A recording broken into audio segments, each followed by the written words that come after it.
Don't keep scrolling. Instead, let me tell you how Manchester City are a dirty team fouling their way to success. Or are they?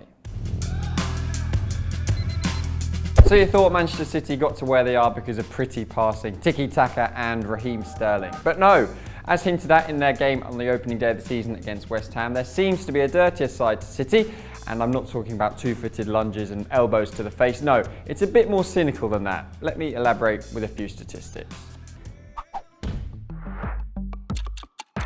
See, in the season that City got 100 points, that was 17-18, they allowed their opponents an average of just 22 passes for every foul they committed against them. For context, Swansea, the cleanest team in the league that season, allowed 44 passes, about double. Liverpool were around 8th with 10 more than City. City fouled a lot. Over a third of those fouls occurred within 5 seconds of their opponents winning the ball, and on top of that, City fouled them higher up the pitch than any other team in the league, an average of 57 metres from their own goal. The strategy seems clear.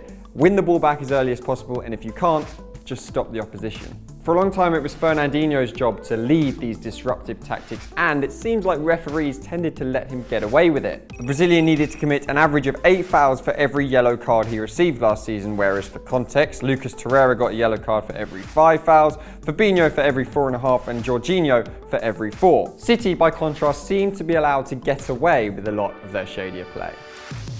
Now, to be fair to them, Pep City weren't quite as cynical in their second title-winning season as they were in their first, but that might be because they were a little bit more comfortable. In 17-18, City led for 53% of the minutes they played, whereas last season that shot up to 61%. Whilst it was of course a much closer title race, Pep's side might not have needed to foul as much as they did the season before to guarantee the 3 points. At the same time, the rest of the league seemed to be catching up to City's level of cynicism. 31% of all fouls committed last season occurred within 5 seconds of a team losing the ball, whereas it had only been 28% the season before.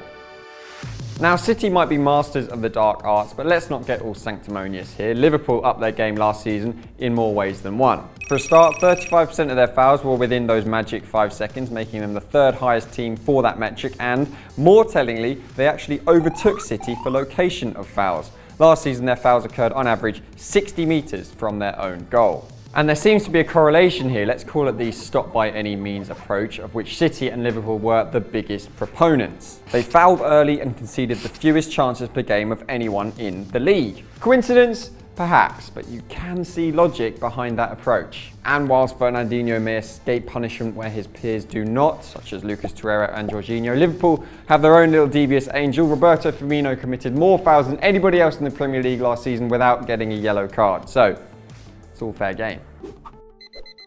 So there you go, City are certainly not afraid to be disruptive when they lose the ball, and while they may not be dirty per se, they certainly know a certain way to defend. And Liverpool, to their credit, are wising up. If you've enjoyed this video, please do drop us a like. Let us know what you thought of the episode in the comments below, but in the meantime, thank you very much for watching.